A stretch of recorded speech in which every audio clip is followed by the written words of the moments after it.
Right, Super Sunday it is, and it makes you think about the first clash in the afternoon. It's almost a lunchtime game, and for lunch, it's butter chicken versus biryani. Or in other words, Punjab versus Hyderabad. We have Dirk Nannes in the house who's already feeling hungry by the looks of my introduction.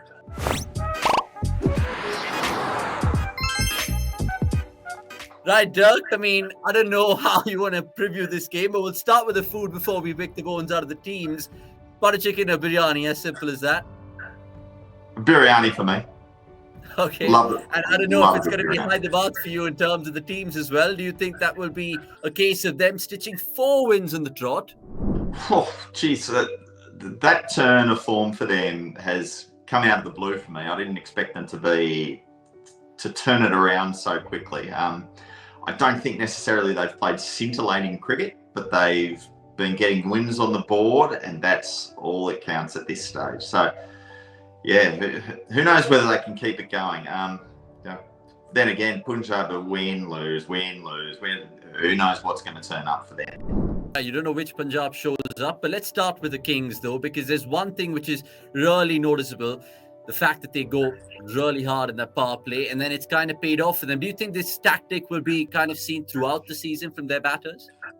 Why not? I mean, look at the starts that they've got. 65, 72, 62, 63. Their worst one's 2 for 43. That's still pretty decent. Yeah, you look across it, they've lost 7 wickets rather in the 5 games that they've played. They're great numbers. So, of course, you're going to continue because it's a strength for them. So, I see no change. Okay, let's, of course, stick with the Punjab Kings because there's one man ripping it up for them, which is Liam Livingstone. Is there a case for him to bat at number 3? Because he hasn't been dismissed in the power play. He's striking about 230 plus. Surely Anil Kumble and company would probably think about that. No. Why He's batting well at 4. Okay. You know, I think the reason you wouldn't want to change is I don't think you want to expose him so much to the new ball. Looking at when they've lost their first wicket, they've lost it at some stages at the second ball of the game, the 6th ball of the game, the 12th ball of the game. I don't think you want Livingston coming in there at that stage. Perhaps there's a case for saying being a floating position, if they lose a wicket in the 8th over or the 6th over or something like that, perhaps then he bats at 3 and you play it more on a time of the game type basis. I guess similar to what they do sometimes with Maxwell. Maxwell comes in at a certain stage of the game. Maybe there's scope for him to do that, but I wouldn't necessarily say to him, you're batting at 3, because I wouldn't want to see him up against a swinging, seaming ball straight away early in the innings. I think he's too valuable later on in the innings for them to deploy him that early in the contest. It makes you think because, of course, they have Johnny Best who can adapt to that role beautifully as well. But fair point from you. Let's, of course, tackle Punjab in the other power play with, of course, Rabada showing some great numbers there. Do you think they should probably give him 3 overs right away because his numbers are backing it up? I think in some respects you're robbing Peter to pay Paul. So if you give him an extra over at the start, how are you going to fill that void at the end? I don't think Odean Smith's the answer because he's getting pummeled. Yeah. He took some wickets in the last game, but he gets smacked everywhere. So I think there is still a lot of value for playing Rabada late in the innings. Maybe you can toy with it a little bit. Maybe give him 1 more and just see how it goes. But I'm pretty reluctant to change too much around. I think Rabada's important at both phases of the game. I wouldn't really like to see him change too much. And it, of course, puts even Arshdeep Singh in his numbers into perspective, but more on that in just a bit. Let's just talk about Sunrisers Hyderabad and their man who's just been irking out runs for them at will, Rahul Tripathi. How do you kind of plan for someone like him if you're the opposition skipper, Dirk? I think it's hard without a real massive body of work throughout the competition. We're still pretty early in. He's human. You know, all people go through phases and go through form slumps and go through red hot patches, which clearly he's in at the moment. I think important is to know where he loves to hit. And so when he does get in, if you don't get him out in the first 6 balls, where's he going to go to? He likes to hit straight and likes to hit in cow. So maybe bowling those off cutters to try and get him to just plink one of those and miss-hit one out to a fielder in the deep. When he's on song, maybe that works. But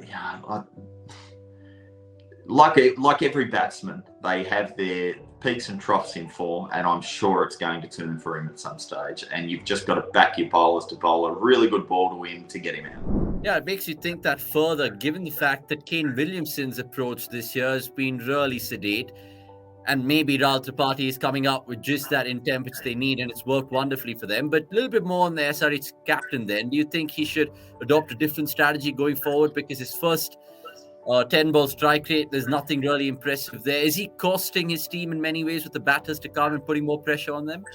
I find him hugely frustrating to watch. And it's because of those first 10 balls, or those first 15 balls, where he's just crawling along and there seems to be no intent. And I'm, across the last 10 years, I guess, whenever I'm watching T20 batsmen, I hate seeing just straight leads. I hate seeing defensive plays, defensive blocks where there's no intent to score at all. And that's what Kane Williamson brings. And so I want to be critical of that, but at the same time, you can't argue with what he's delivering at the end of the game. He's making scores, and they're not horrible strike rates either. You just wish that he changed those first 10 balls around. Imagine what he could do then. But I guess while he's not losing his wicket at, say, 15 off 20 balls or something like that, then keep going.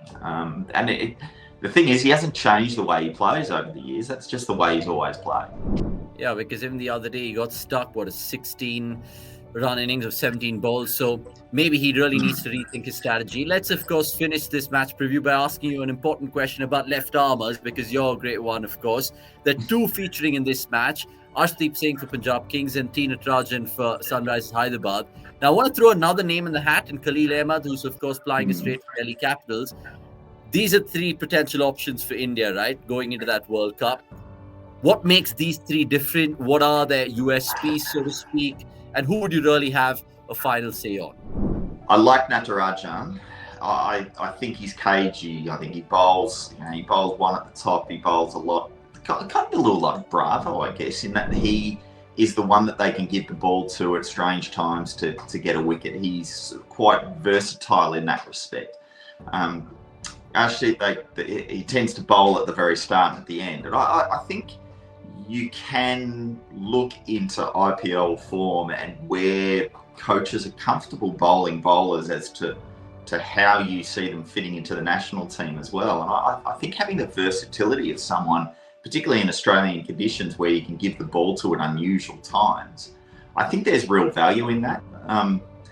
That's not to take anything away from the other 2 bowlers. I just think that Natarajan brings just something that little bit different, that those change-ups, the caginess, the ability to bowl at the death and do really well.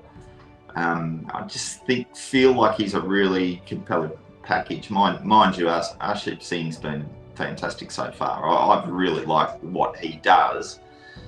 I just think if I'm picking a squad, I like that variety that Natarajan brings.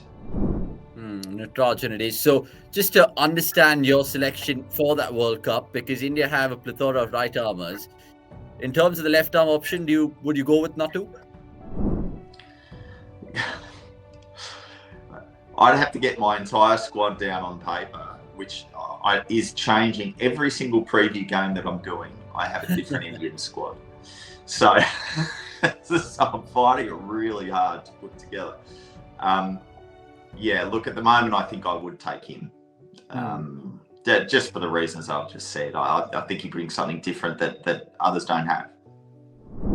Okay, let's see how that all unfolds in due course of time. Before we wrap this preview up, there's, of course, Mr. Milestone.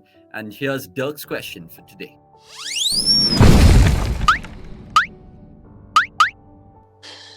Who needs one more 6 to reach the milestone of 300 sixes?